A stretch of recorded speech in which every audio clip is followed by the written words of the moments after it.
Agent নিয়োগ করা হয় যেন আমাদের চাকরি ব্যবস্থা তারা করে দিতে পারে। তো এই জন্য আমরা আজকে এখানে আসছি, কারণ বইসেলে গিয়েছি, ওখানে গিয়ে আমাদের কোনো কাজ হয় নাই। ওনারা বলে যে ওনাদের হাতে নাকি কিছুই করার নাই, মানুষ নাকি ডিলিট হবে। কেন ডিলিট হবে? এটা তো আপনারা আগে বলেন নাই যে আমরা ডিলিট হব। আপনি জানতেন যে সামনে এতগুলো লোক জড়ো হয়ে যাবে, তারপরেও কেন সার্কুলারের পর সার্কুলার দেওয়া বন্ধ করলেন না? প্রিয় বয়েসেল, আপনাদেরকে বলছি, আপনারা কেন সার্কুলার দিয়ে দিয়ে হাজার হাজার লোক জড়ো করলেন যেখানে আপনারা ভিসা দিতে পারছেন না? তো যেহেতু ভিসা দিতে পারছেন না, তাহলে এত লোক জড়ো করার কি প্রয়োজন ছিল? তাহলে কি এটা আপনাদের অর্থ লোভ? আপনারা কি সাধারণ মানুষের কাছ থেকে এভাবে টাকা হাতিয়ে নিচ্ছেন?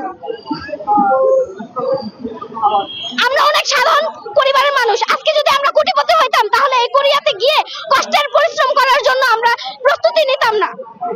আমরা শুধু ভাষার প্রস্তুতি নেই নাই, আমরা ওইখানে কোরিয়াতে যে কঠোর পরিশ্রম করে, আমরা ওই পরিশ্রমের প্রস্তুতিও নিয়েছি যে আমরা যেন গিয়ে আমাদের পরিবারকে ভালো রাখতে পারি, আমাদের দেশকে ভালো রাখতে পারি।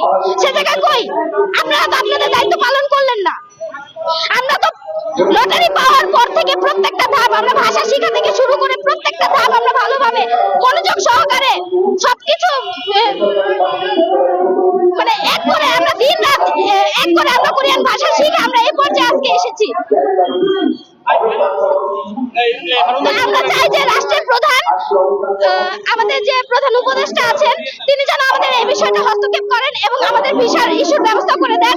একটা ছাত্র যেন ডিলেট না হয়। প্রতিটা ছাত্র ডিলেট হওয়া মানে প্রত্যেকের বুকে ছুরিকাঘাত করা এক সমান। আজকে আমাদের বাঁচা মরা এক সমান হয়ে গিয়েছে। আমরা এমন পর্যায়ে এসেছি যে সামনে মানে এর থেকে মনে হচ্ছে যে মরে যাওয়া অনেক ভালো। বয়েসেল যদি প্রত্যেকটা ছাত্রকে 2022 সালে প্রত্যেকটা ছাত্রকে ডিলেট না করে প্রত্যেককে যদি একটা কৌটা করে বিষ এনে দিত, তাহলে মনে হয় ছাত্ররা স্বেচ্ছায় গ্রহণ করে খেয়ে মরে যেত। কারণ ডিলেটটা কিভাবে হজম করব? আজকে 3 বছর বাংলাদেশের মতো জায়গায় একটা চাকরির জন্য অ্যাপ্লাই করে যদি 3 বছর অপেক্ষা করতে হয়, তারপর যদি এসে শুনি যে সবকিছু ঠিক কিন্তু আপনি ডিলেট, এটা কে মানবে? এটা আমি মানবো? এটা বয়েসেলের কর্মকর্তারা কি মানবে? ওনারা যদি কোনো জব অ্যাপ্লিকেশন করে 3 বছর পর যদি এত পরিশ্রম করে তারপর যদি ওনারা শুনে যে ওনারা ডিলেট হয়ে গেছে, তাহলে এটা কি ওনারা মানবে? তো আজকে আমরা মানে রাষ্ট্রের প্রধান